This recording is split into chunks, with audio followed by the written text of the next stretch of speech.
E na semana passada, uma colega minha, uma irmã, amiga minha há muitos anos, eu trouxe por destaque, auxiliando um grupo de irmãs que iriam cantar no evento, na sexta-feira, e eu podia ensaiar com ela. Sim, eu posso ensaiar, eu toco violão. Aí eu peguei o violãozinho, fui ensaiar na quarta-feira. Pode ser quarta, Carlos? Pode ser. Quarta-feira é o dia que eu descanso, então eu vou descansar tocando violão com vocês. Aí ensaiar, meus irmãos, tinha umas irmãs que eram da minha idade, assim, talvez 1 ou 2 anos a mais. Aí foram lembrando de os antigos, e o ensaio foi indo, eu sei que até as horas me deixaram ir embora. Aí quando terminou, eles disseram, até a sexta-feira, então, como assim sexta-feira? Não é na última sexta-feira do mês? Pois é, essa sexta agora já é a última sexta-feira do mês. Então eu acabei indo quarta e sexta também nesses 2 compromissos, que estavam na bênção, na verdade, onde eu estava na Bom Jesus, na nossa congregação. E hoje eu estou com vocês. Então, desde ontem à noite, havia uma preocupação de trazer algo da parte de Deus. E como todo pregador faz, eu também faço, de orar e pedir para Deus uma palavra. Embora repetidamente estamos fazendo menção da Bíblia, mas a gente sempre pede para Deus nos dirigir. E até ontem eu tinha uma ideia, quase que uma convicção. Mas quando eu disse quase que uma convicção, é porque não era uma convicção. E hoje pela manhã, ao acordar, me veio esse texto. Esse texto é muito conhecido, certamente já citei nesse culto com vocês. Mas é um texto que me veio ao coração, eu quero compartilhar com vocês nesta manhã. Eu estava orando enquanto nós estávamos cantando e adorando, porque desde pequeno eu estou envolvido com música. Sempre me chama muito a atenção música. E eu vi que nós continuamos com o nosso teclado, com o nosso violão aqui em cima. A bateria não mais, né? Não. Em nome de Jesus. Mas o violão... mas a base está ali. Mas tem um teclado e um violão, né? Uhum. E nós estávamos louvando, adorando a Deus. E a irmã Eliane, ela tem a função de ficar ali no som. E a faz com mérito. Mas como é uma questão minha pessoal, né? Então vocês não são obrigados nem a concordar comigo. Mas eu gosto do som natural, não mecânico, assim, do violãozinho. Teclado. Quando a gente erra, o violão ajuda. O playback não ajuda ninguém. O teclado, o tom está muito alto. Se o tecladista é mais ou menos, não precisa nem ser muito bom. O tecladista muda um tom, assim por diante. E tu sabes que o poder da igreja, ela tem muito, a oração da igreja, ela tem muito poder. E o pastor falou sobre querer, sobre desejar, sabe? E eu, particularmente, eu gostaria que, eu não sei se nós temos músicos hoje aqui, eventualmente nós tínhamos um rapaz que tocava violão. Então nós não temos nenhum músico fixo hoje aqui, perfeito. Mas na igreja estou muito músico também, só tem eu lá, sou obrigado a me engolir. O que tem, o que a casa oferece é isso aí, se achar que está me lembrar aqui com vocês. Mas tem muitas igrejas, tem muitos músicos aí que são crentes. Não gostava de falar para Deus, vai gostar. Exatamente, se não gostar, é que Deus mandou para essa casa aqui, então aproveitem. Mas sabe que aquilo que eu quero, e o pastor estava ensinando isso para a gente agora, pô, aquilo que eu quero eu tenho que falar para Deus, né? Mesmo que ele saiba o que eu quero. Mas pastor, Deus sabe que a gente precisa de músicos, é verdade, que Deus sabe. E Deus não sabia que Bartimeu era cego? E ele não perguntou o que ele queria? Então tem coisas que mesmo que Deus saiba, eu preciso expressar para ele. E eu preciso expressar de que forma? De que forma que ele entenda que realmente é aquilo que eu quero. Uma coisa, eu ser induzido por alguém, talvez eu esteja num bom sentido induzindo vocês a isso, mas trazendo também essa necessidade, eu enxergo porque eu sou músico.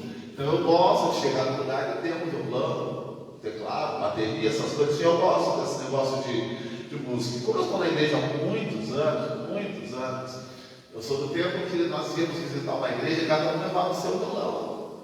Chega a ser bonito de ver 10 tocando junto do violão. Um mais feio que o outro, mas tocando. Não, o pessoal naquele tempo tocava ainda. Naquele tempo não tinha cinta.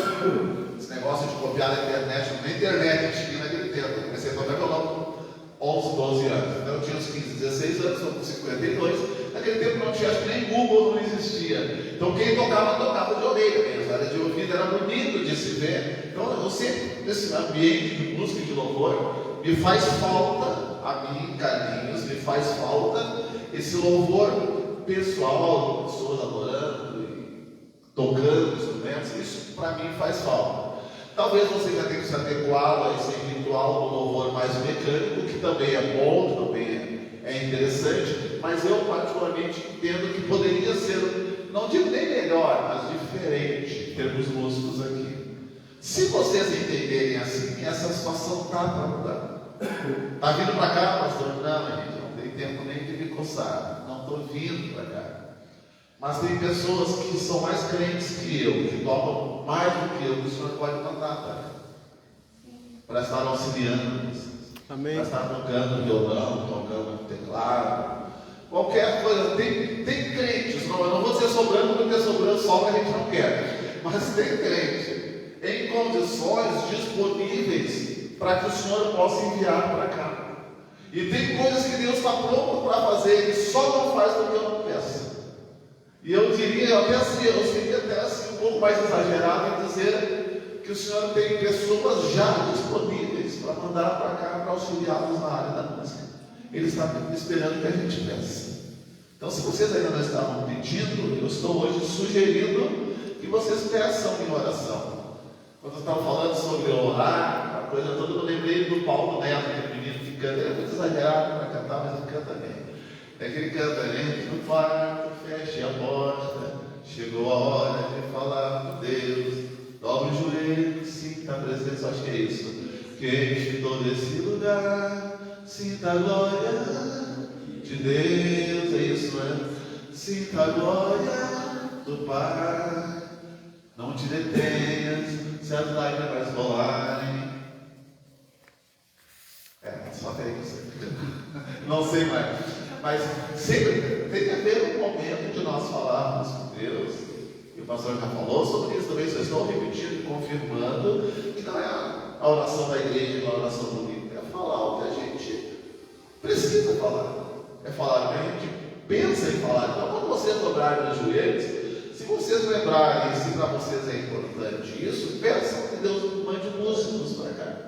Músicos crentes, sabe? Crentes. Deus não vai mandar qualquer coisa, mas aproveitem que vocês estão pedindo, peçam algo bom. Pegam músicos crentes, porque música é uma bênção. Mas eu estou sempre no meio dos músicos.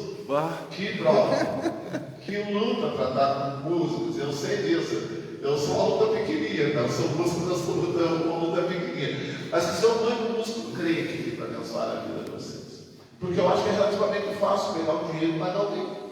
É verdade. É relativamente fácil.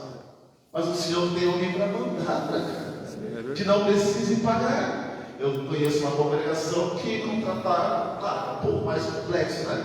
Contrataram um profissional de música para auxiliar o coral, a banda, e contrataram. Não me deram o valor, mas eu sei que não foi o que eu cobraria. Até porque eu não tenho formação musical, eu não teria condições de cobrar um valor muito alto. Mas cobraram um valor muito bom para mandar alguém para melhorar a música na igreja.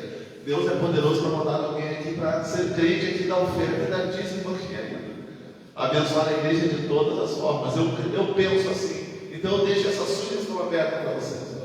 Não sei quanto tempo vão voltar para demorar para voltar aqui, mas se tivesse alguém tocando violão, eu já estaria feliz da vida. E se o teclado tiver aqui, 2, 3 notinhas sem fazer no teclado, já faço o teclado junto com o rapaz do violão. E se ele estiver tocando teclado, eu pego o violão, eu faço 2, 3 notinhas que eu sei tocar também. E já auxilio aqui, já ajudo aqui, desde que vocês queiram. Certo? Não que eu toque, mas que o Senhor mande alguém para cá, desde que vocês queiram. Porque a gente só recebe aquilo que nós queremos.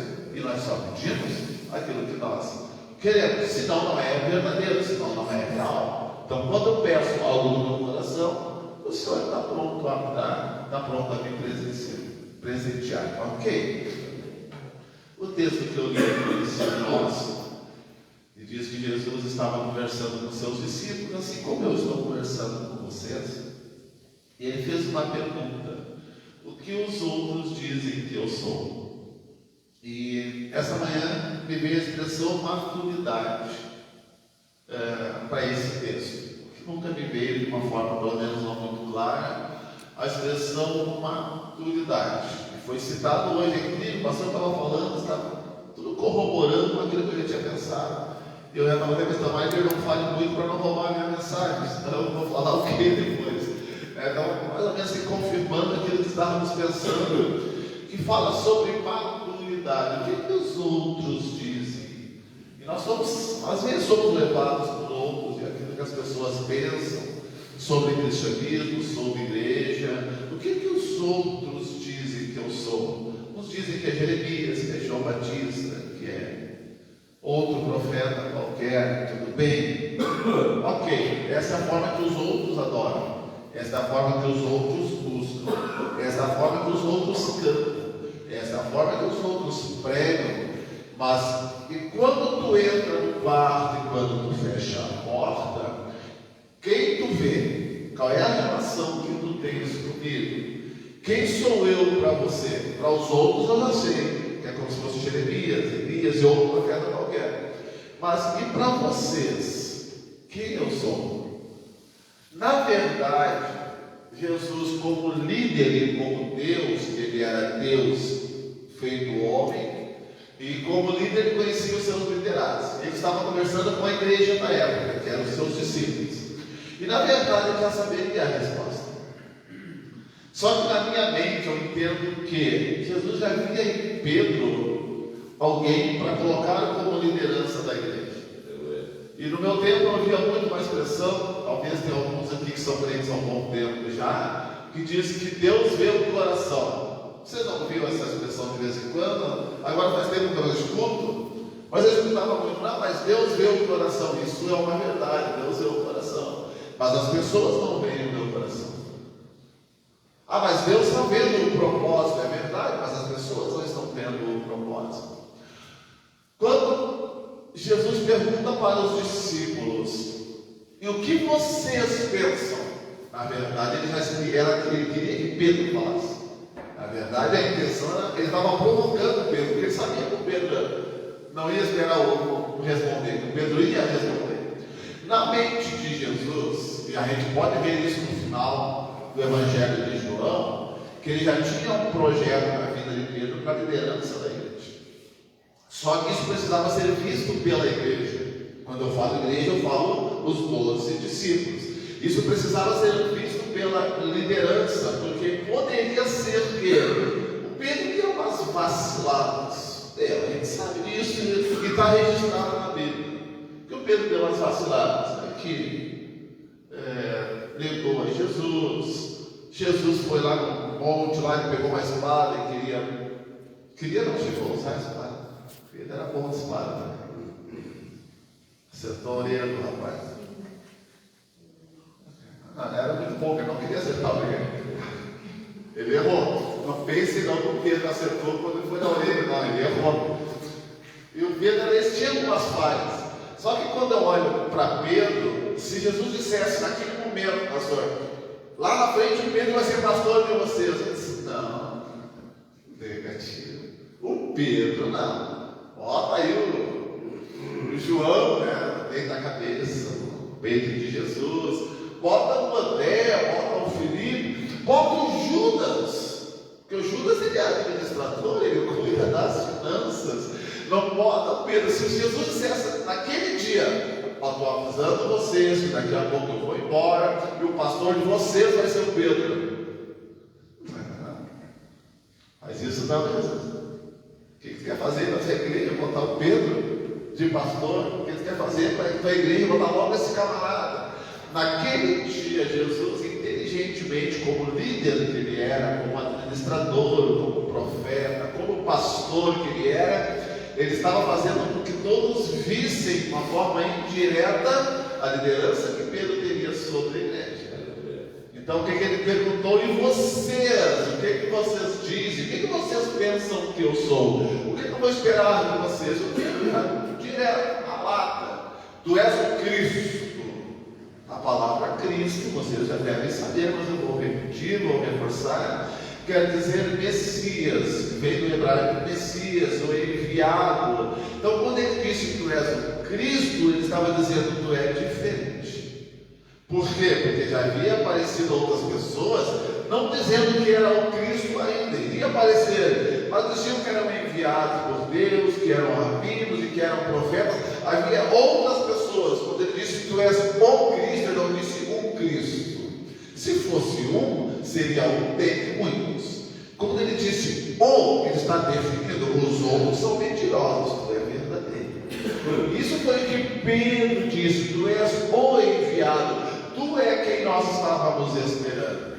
Isso chama-se convicção, isso chama-se maturidade, isso chama-se crescimento. Nós estamos aqui hoje adorando a Deus nessa igreja abençoada, e isso tem que ser algo individual, tem que ser assim: eu quero estar aqui, eu quero estar buscando a Deus, eu quero esse Deus na minha vida. Perceba que eu estou usando a expressão eu quero que seja assim, eu quero louvar, eu quero buscar. Eu quero o melhor para esta igreja, eu quero o melhor para esse ministério, eu quero o melhor para mim. Quando o pastor falava sobre ofertas, já falei isso, eu vou repetir aqui, acho que eu já falei aqui, que nós tínhamos uma congregação da Bom Jesus, ainda temos, até hoje, a mesma congregação, estavam pregando lá hoje, ontem à noite. E é uma vida, estava recém começando a vida assim, chão batido, chovendo para ralo, né? Nós descíamos fazendo esquiando ali, era só botar o pezinho e descer e já chegar para frente da igreja. E os irmãos eram realmente muito pobres e não se tiravam oferta naquela congregação, pela condição financeira dos irmãos. E assumiu lá um irmão, Zé René, meu amigo, e ele no primeiro culto ele disse: a partir de hoje ele vai começar a tirar oferta aqui nessa congregação. E o colega dele, o pastor André, que também era muito meu amigo, os dois eram bem mais velhos que eu, digo-se de passagem, eu era um aprendiz deles. E o André falou: o que o Zé quer fazer? Se a gente não tem dinheiro, a gente não tira oferta, porque não tem dinheiro. E ele já completou a frase dizendo: eu não quero privá-los de serem abençoados por Deus. Então, ou a partir de hoje vocês vão ofertar, porque vocês ofertando, vocês serão abençoados por Deus.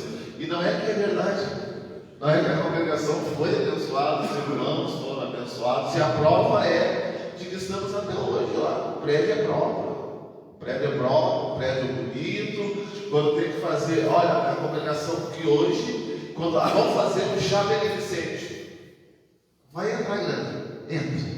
Vamos fazer um galeto. Tu faz galeto lá, tu vende tudo, galera. Era a congregação mais pobre que tinha.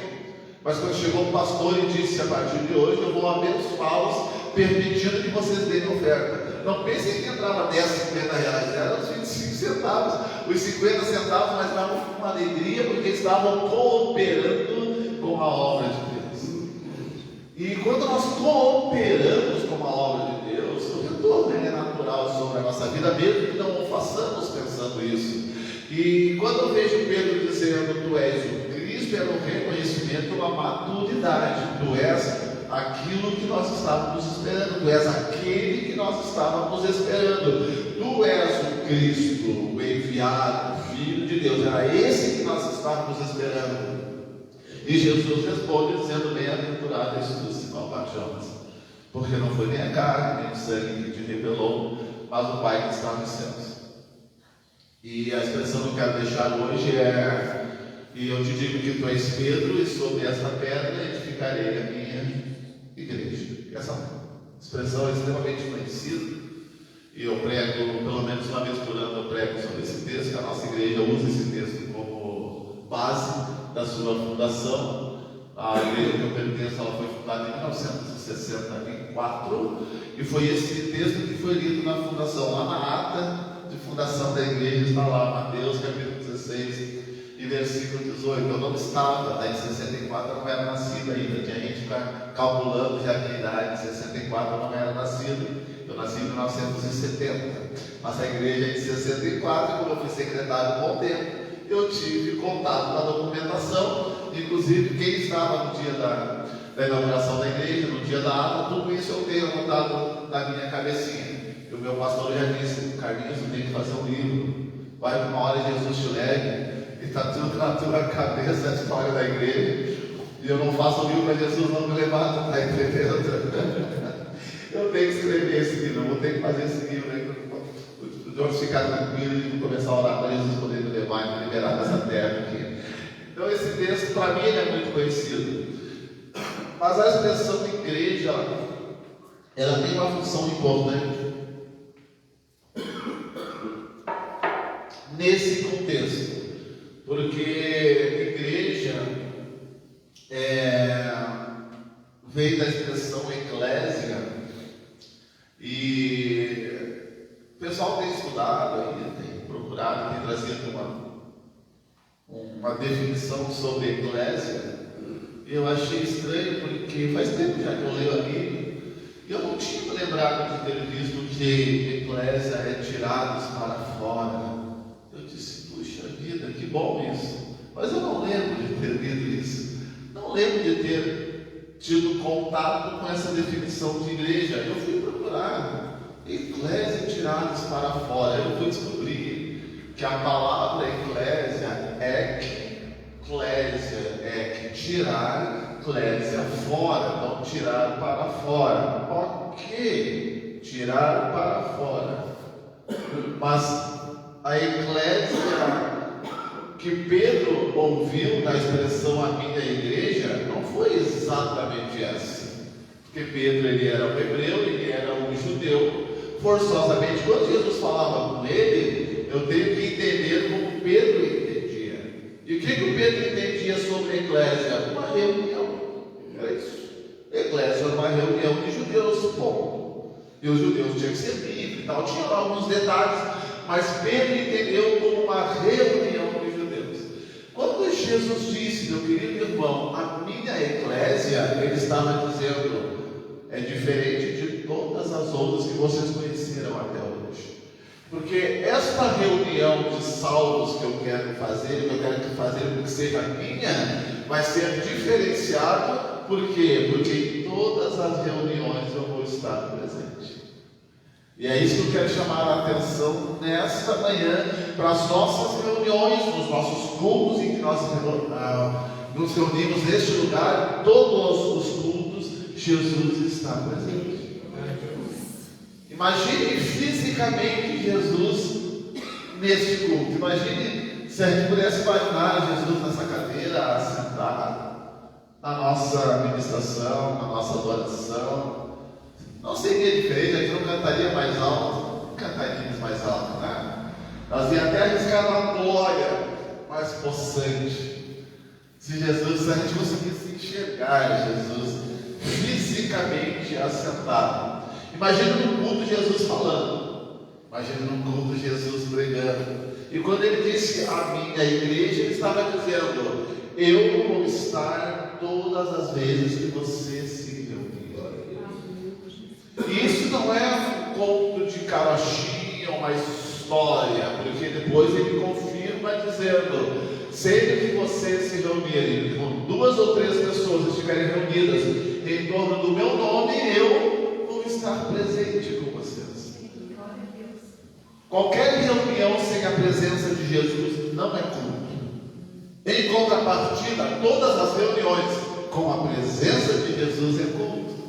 O que é culto? É cultuar, é entender que alguém é maior, que alguém é mais importante, que alguém merece a minha adoração. Então, sempre que nos reunimos, queridos, é um culto. Estando o pastor presente ou não, estando o pastor ministrando, pregando ou não, é um culto. Estando a irmã Eliane ministrando, outra irmã, outro pastor, outro irmão pregando, isso é um culto, independente de quem esteja na liderança, nem de que forma de culto seja. É culto de oração, Jesus está presente. Culto do departamento feminino, Jesus está presente. Culto do departamento de homens, Jesus está presente. Culto dominical, Jesus está presente. Culto de ensinamento, porque realmente quem ministra faz a diferença entre ensinamento e pregação. A pregação a gente fala um pouco mais alto, se mexe mais, é mais envolvente. No ensino, às vezes a gente conversa, a gente faz anotações, mas Jesus está presente. E quando Jesus está presente, amigos, eu devo aproveitar quando Ele está presente, para me passar as minhas necessidades para Ele, e para me fazer conhecido dele. Percebam a pergunta: quem os outros dizem que eu sou? E agora quem vocês dizem que eu sou? Quando eu digo que Jesus está presente no culto, eu estou pensando no culto em que Jesus estava pregando e tinha uma mulher que estava doente. E já fazia bastante tempo, fazia já 12 anos que ela estava doente. Ela aproveita que Jesus estava pregando no culto ao ar livre, mas antes eu não participo do culto ao ar livre, no meu violão, no som, tocando faz tempo que eu não participo. Eu estou provocando o pessoal na igreja lá, eles não estão entrando, eles não estão me entendendo, vou ter que ser direto com eles, eu acho. Ou marcar um culto, pegar o meu violão e ir sozinho. Jesus pregando no culto ao ar livre, e ela fica sabendo que Jesus estava naquele culto. Ela sabendo que Jesus estava presente naquele culto, e os outros pregadores eram tudo meia boca, e ela conhecia Jesus, sabe? Eu vou no culto onde Jesus está. Porque se alguma coisa tem que acontecer, eu vou no lugar onde Jesus está presente. Ela vai entrando, aquele culto tinha muita gente. Só que na cabeça dela não era só ir no culto. Na cabeça dela, ela tinha que fazer algo diferente, tu está entendendo? Ela tinha que encostar, nem que fosse na roupa de Jesus. Mas na cabeça dela, a bênção estava no tocar na roupa de Jesus. Porque tem maneiras diferentes de adorar, tem maneiras diferentes de buscar a Deus. Eu estou chegando na idade já de que eu pregava isso na igreja essa semana ainda.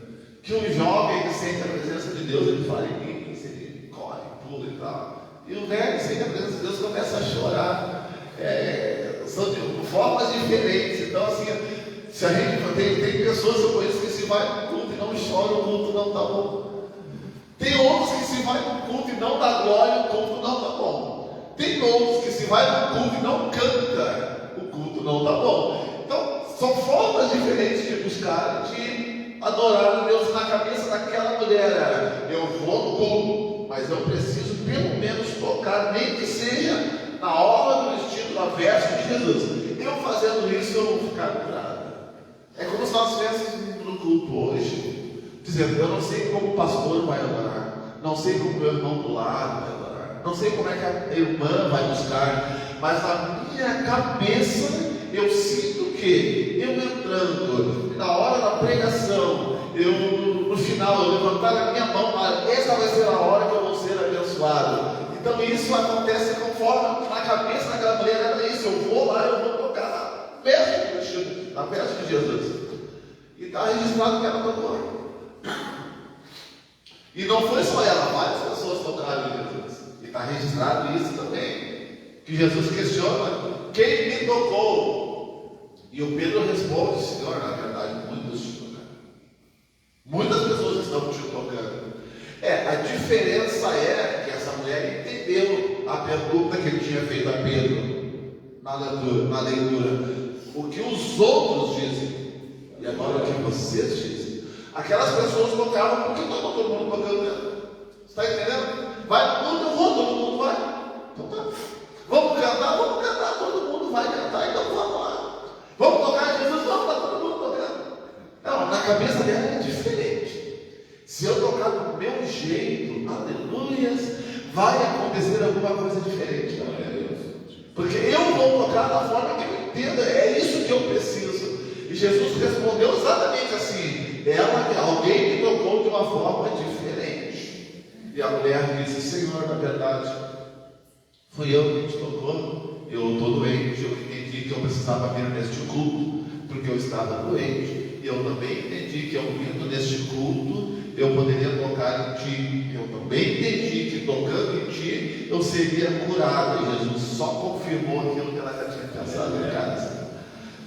Quando eu venho no culto já pensado, hoje eu vou no culto. Mas eu não vou no culto, eu vou no culto. Não sei se vocês entenderam. Eu vou no culto de uma forma diferente, está entendendo? Eu vou buscar de forma diferente, porque hoje eu preciso de algo diferente. Tem uma expressão poética que diz que jamais vai conseguir algo diferente, fazer as coisas tudo igual. É uma coisa parecida com isso. Eu estraguei a poesia que eu falei tudo errado. Mas a ideia é essa: se tu quer algo diferente, faça também de forma diferente. Quando eu venho no culto, não é a inteligência do pregador, a mensagem, a beleza do sermão, depende da forma que eu saio de casa. Depende da forma de como eu venho para a igreja e como eu quero cultuar. Ela disse: se eu tocar na veste de Jesus eu vou ser curado. Eu não tenho registro se as outras pessoas que tocaram em Jesus estavam doentes ou não. Não tenho esse registro, não posso afirmar. Mas pode ser que dentre as pessoas que tocaram tiveram pessoas que estavam doentes e não foram curadas.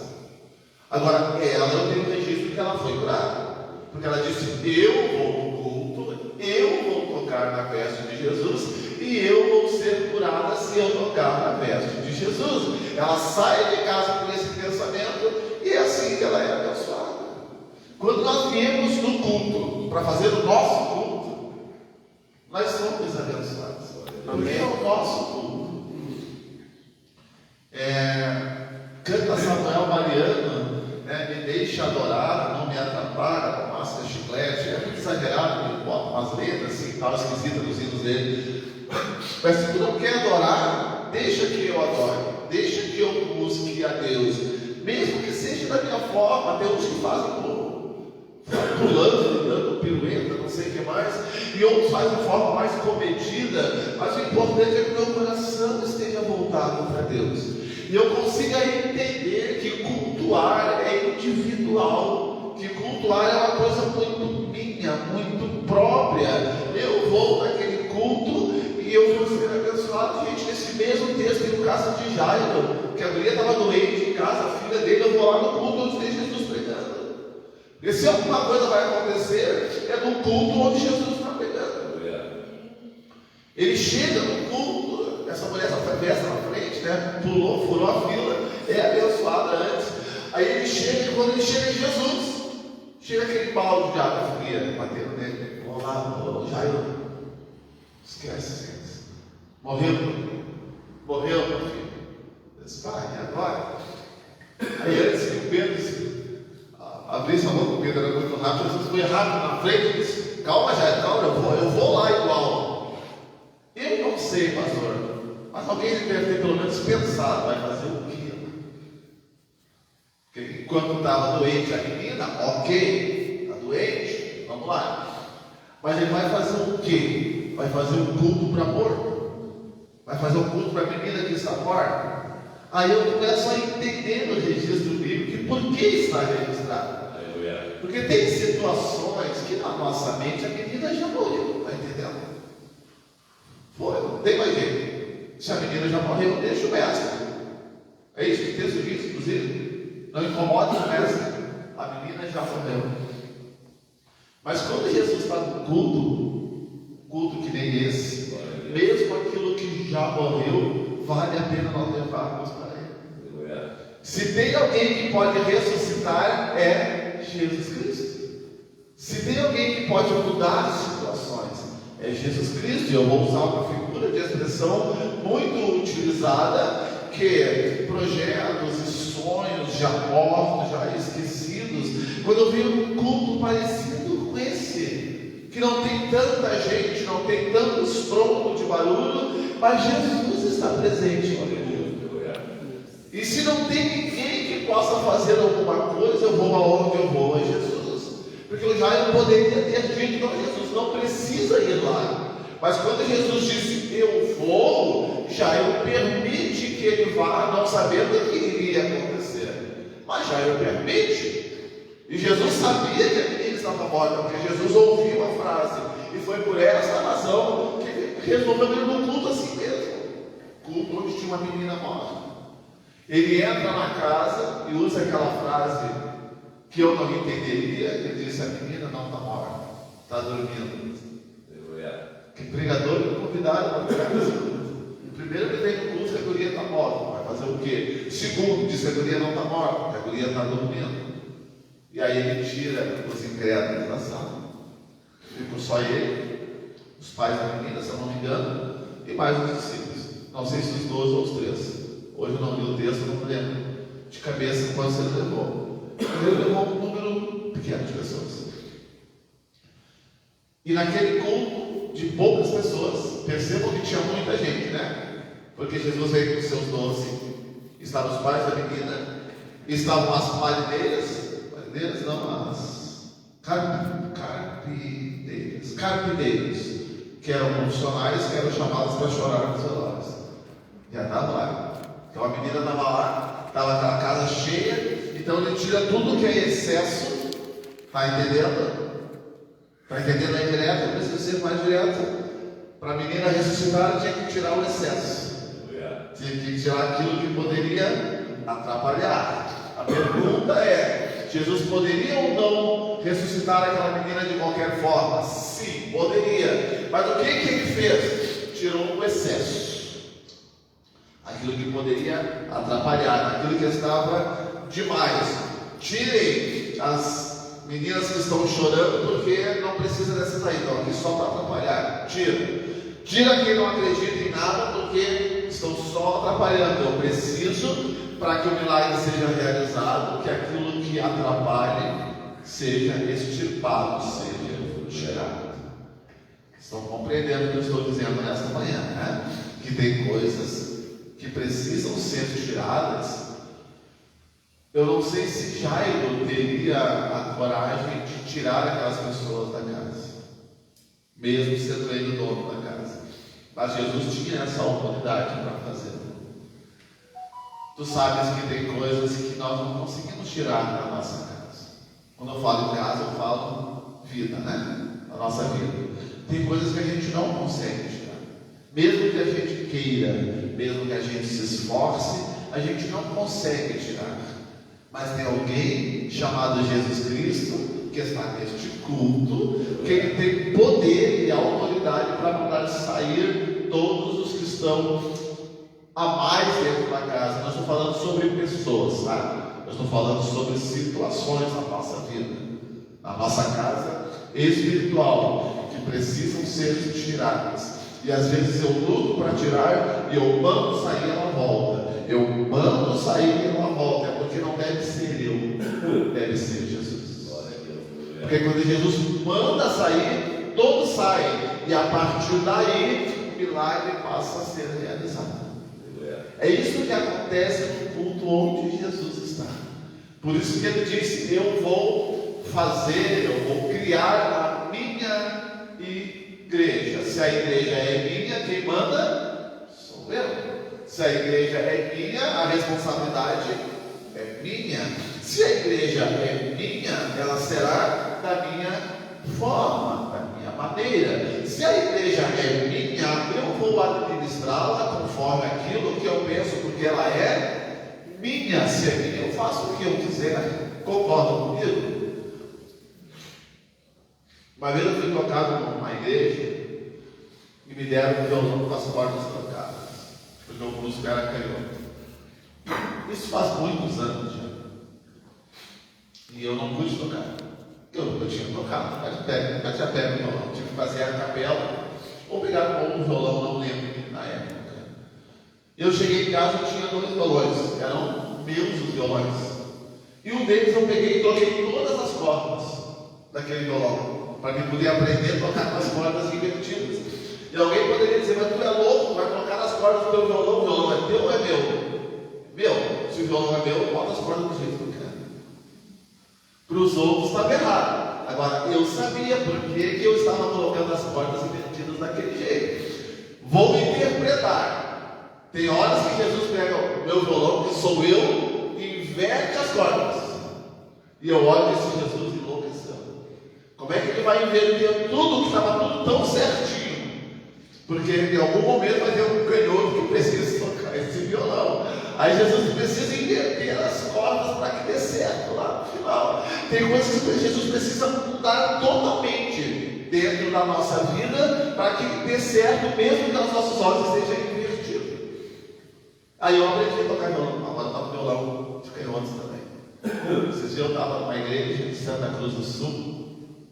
Nem era Santa Cruz, eu sei que eu estava mais. Eu acho que era Santa Cruz. A gente rodou tanto um pouco perdido, mas acho que era Santa Cruz. Aí eu cheguei lá, fui convidado para participar só. Não ia cantar, não ia tocar nem nada. E a gente sabe, o grupo da igreja que gostar do Brasil, da qual o texto vai cantar. Tá, toca violão, cara. Eu olhei aquele violão com as cordas trocadas, assim, sabe? De novo esse negócio. Será que aquele violão com as cordas trocadas? Aí quando eu fui tocar, eu olhei assim: se teu violão está errado, vai com as cordas trocadas. Aí eu sou canhoto, pastor. Grande coisa, já aprendi. Me dá esse violão que eu vou tocar esse violão. E toquei bem faceiro, tranquilo, com aquelas cordas tocadas, porque já tinha acontecido uma situação na minha vida, olha bem o que acontece, e com aquela situação eu aprendi. Tem crente que está sempre levando na cabeça e não aprende nunca. Imagine se eu tivesse deixado passar e eu tivesse tocado as cordas do meu violão para me aprender. Eu ia apanhar de novo, ia passar vergonha de novo na frente dos outros, porque eu não aprendi com o erro, com o problema que tinha dado lá atrás da minha vida. Queridão, pelo menos aprende com as coisas erradas que aconteceram. A vida do cristão é perfeita? É claro que não. Vai ter algumas coisas que vai estar diferentes daquilo que eu imaginei. Aprenda com isso. Deixa Jesus te ensinar. E se para ensinar vai precisar tocar todas as cordas do violão, inverter tudo, a primeira vai ser a última, a segunda vai ser a penúltima e assim por diante, deixe que ele faça. Por quê? Porque em algum momento vai ser preciso usar dessa forma. Porque a igreja de quem é? Dele. Quem eu sou? Eu sou a igreja, então eu sou dele. Quem é que manda? Ele. Quem é o dono? Ele. Ele faz do jeito que ele quer. Porque a igreja é dele. Entenderam? Eu vou fazer a minha igreja. Todas as outras eclésias ou igrejas que vocês conhecem é do jeito deles. A minha é do meu jeito. Quando ele disse a minha igreja, ele estava deixando muito claro para os seus discípulos: o que vocês conheceram da igreja, vocês esqueçam. Porque tinha a eclésia dos judeus, tinha a eclésia grega, tinha a eclésia romana, tinha todo tipo de reunião. Jesus disse: esqueçam todas. Eu estou pegando uma zeradinha. Eu estou fazendo agora a minha. Estou montando todas as estratégias porque a igreja é minha. Entenderam, senhores? Entenderam, senhores? A igreja é dele. Vocês são a igreja. Vocês são dele. Ou seja, vocês não se mandam mais. O pastor já deve ter falado de uma forma mais educada, mas eu estou sendo mais direto com vocês. Vocês não se mandam mais. Porque vocês são igreja. Ok? Posso entregar minha mensagem? Bom cabrito não berra. Falei bonito até agora. Mas sem ele, deixa ele fazer. Agora, se tu quiser te mandar, tu vai para outra igreja. Tá? Não, eu não estou falando sobre denominação, tá? Estou falando sobre a igreja de Jesus. Quero fazer do meu jeito, então tu não é mais crente. Se tu quer fazer do teu jeito, tu não é mais crente. Porque crente faz do jeito do dono da igreja. E o dono da igreja é Jesus. Ok? Estamos conversando. Estamos entendidos e compreendidos. Entendemos que é Ele que manda. E se Ele mandar fazer alguma coisa esquisita, a gente vai fazer. Mesmo que a menina esteja morta. Mesmo que Ele mande todo mundo sair da sala, a gente vai fazer. Pode ser? Por mais esquisito que seja, vamos fazer da forma que Ele quer. Porque às vezes é esquisito. Jesus faz uns negócios, às vezes, que eu vou te contar. No meio da tempestade, Pedro lida com os colegas dele. É um fantasma caminhando, sabe? Fantasma nada, Pedro, sou eu. Porque do nada, se for do manda que eu vá contigo sobre as águas, não vem. Pedro nunca imaginou que a resposta seria essa. Pedro não pode ter certeza que não, Pedro nunca imaginou. Se eu for tu, manda que eu vá contigo sobre as águas, vem. Esquisito, não é? Tu é igreja ou tu não é? Eu estou com vontade de parar, só mais 4 minutos. E se ele te mandar caminhar no escuro? Em cima da água, tu vai? Tu é igreja? A gente faz um assunto pedido para Jesus de vez em quando, não é esquisito? Porque foi o Pedro que caiu nessa. Foi o Pedro que disse: se for tu, manda que eu vá contigo sobre as águas. Jesus disse: olha, sou eu, rapaz. Vem. Está falando com quem? Está falando com o Carlinhos? Vem, é eu. Pode vir. Ele caminhou sobre as águas. Aí o Pedro entendeu o que é a igreja. Se Jesus mandar caminhar no escuro sobre as águas, pode caminhar, querido. Tu não vai morrer. Tu não vai afundar. E às vezes, eu encerro agora, às vezes a gente está em algumas situações que a impressão que que a gente está no escuro, dentro do barco, com vento, com chuva, e Jesus ainda manda a gente sair do barco e caminhar no escuro sobre as águas. Parece que às vezes a gente está nessa situação. Se tu entendeu a mensagem dessa noite, tu és igreja, pode botar o pé para fora e caminhar, porque tu não vais morrer, pelo contrário, tu serás testemunho para outras pessoas do milagre que vai acontecer na tua vida. Coloque-se em pé, queridos, eu quero orar com vocês nesta noite.